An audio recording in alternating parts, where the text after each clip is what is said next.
Joining me is Tracy Elop from Camino Wellbeing Mental Health. Welcome, Tracy. Thank you. I know you have a very busy schedule. Thank you for coming into the studio. And we're just going to have a chat today and learn more about Camino. That's excellent. Yeah.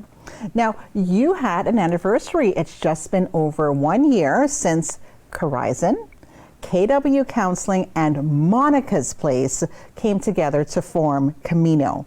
Tell me, how has the merger been going? The merger has gone really great.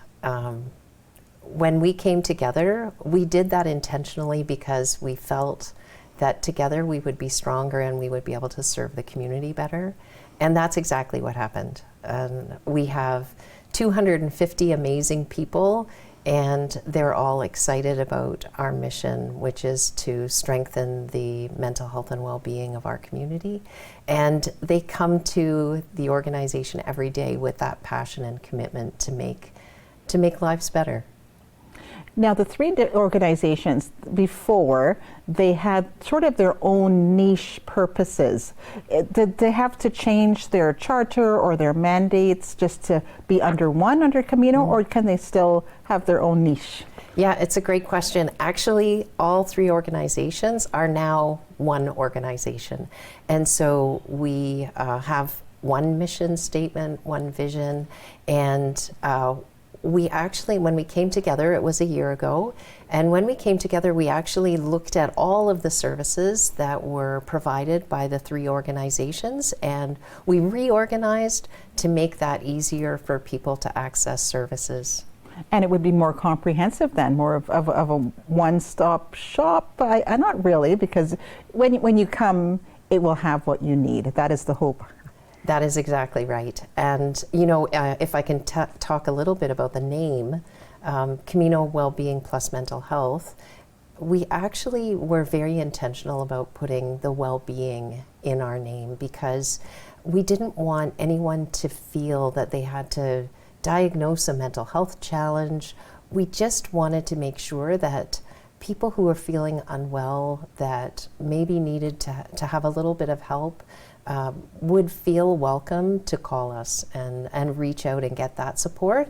So we have a lot of prevention services, and we have a lot of mental health services from trained mental health professionals. And I suppose that is the traditional definition of counseling, or I don't know if it's a definition, but that's how sometimes the public perceives counseling, that it's there for a crisis situation or when things have just become unbearable. But it sounds like the well-being part is to, it's preventative, just as you said. It absolutely is preventative, and a lot of our programs, they can focus on education and on food security. We work with partners across our region to make sure that people can get what they want. And yes, not waiting until something gets to be a crisis, just that idea. You know, we have walk-in counseling services twice a week. So anyone at any point can just come in and walk in and get a quick access appointment that same day. And often that's the thing that people need to start with, and then if they need more intensive supports, that they can come back and get those. I love that word, support. Yeah, that's what this counseling it is about. That's what this organization is about. And Camino, I believe, is Espanol. Yes. Camino. Yes, it is. For way, for road. How do you interpret it? Yeah. Thank you for that. It is the journey. The journey. So for us, the Camino Trail, people will be aware of that. And for us, it is the path. Everyone is actually on a path to well-being, and that looks different for everyone. And so this is us walking right alongside you, and sometimes we help lead that journey, and sometimes we help follow, and we listen always to what people are coming in and what their situation, what their story is, and we help them identify what is going to be most helpful to them. And so the people, your clients, those looking for support, how have they been adjusting to this merger and this change? What have you been seeing over the past year? It's been great. And we've made some really important strides. So we've looked at our programs, as I said, we've looked at our programs and we've grouped them into different areas. So family supports, how do we really wrap services around whole families? We have therapeutic counseling services, and then we have a whole community supports area. And so, you know, a few things that we've managed to do in the first year. We reduced our wait times and wait lists by 30%. Oh, amazing. And we increased our response times by 68%.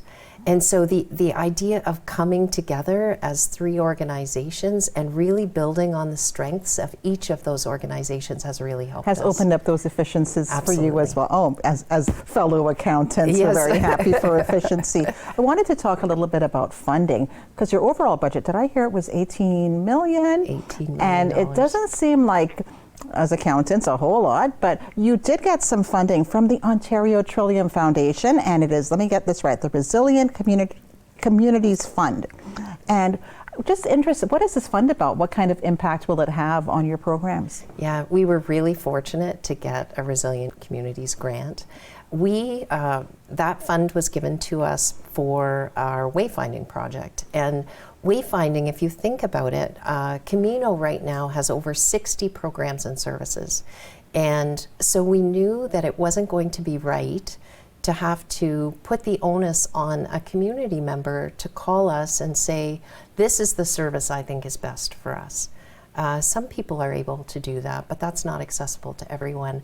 So the idea behind wayfinding is we help you find your way in the way that makes the most sense for you. So, you know, the funding from Trillium Foundation allowed us to create a unified team out of the three organizations. We have a centralized hub, and we've created a program directory right now that's searchable, so that team can really help understand and match a service to an individual who's contacting us.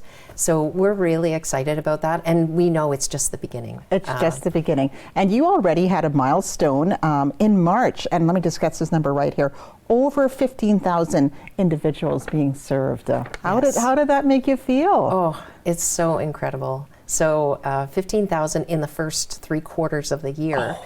And yeah, I think it feels good because we know this is why we did it. We boldly came together as 3 not-for-profits. That's not something that happens regularly in our community. And so for us to make that stand, we knew, you know, if you think about the state of affairs and the state of people's well-being with rising housing, inflation, food insecurity, all of the components that go into kind of a healthy, well person, those are missing, and so more and more people are having trouble, and then following on the pandemic. Right. So we knew that mental health needs and well-being needs would be at incredible highs, and so the idea that we've been able to serve 15,000 people is pretty satisfying. If people are looking for supports, what's the best way to find you and get in touch with you? Anyone can come to our website at caminowellbeing.ca. People can also call us on the phone, 519-743-6333, and they would be able to let us know what their story is, and someone will help you. Well, thank you so much for all the work that you do. We'll make sure that that information is provided to our viewers. And again, thank you for coming in and telling us and helping us celebrate with you with your anniversary. Congratulations again. Thank you so much.